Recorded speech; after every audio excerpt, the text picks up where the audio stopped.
Lasa daholo zanagasikara mbola ao ianareo tafatafa kely aty an-tokotanintsika tsy misy olona an'izany mahakasika ny fisarahana ihany. Inona no tena antony mampatonga ilay fisarahana dia ny hoe ny fijanonana amin'ny resaka.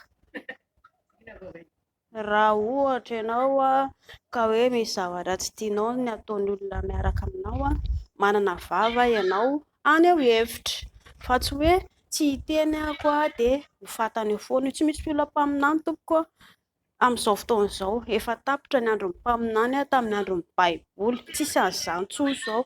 Noho izany tsy fantatrao io olona io raha tsy hoe mifampiresaka aminazy ianao ny ao anatin'ny sainao miresaka aminazy na dia efa mifaneraseranao indray mandeha. Noho izany ilay fifampiresahana io rehefa tsy mifampiresaka ianareo ny ifamaha-olana dia taraiky eo tsy misy ny mamaha-olana.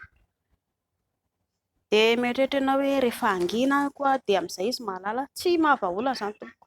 Manana vava isika natao hiresahana, ho resahantsika izany ny vava. Noho izany aza mieritreritra ianao hoe tsy manan-jo na koa hoe tsy hainao io olona io.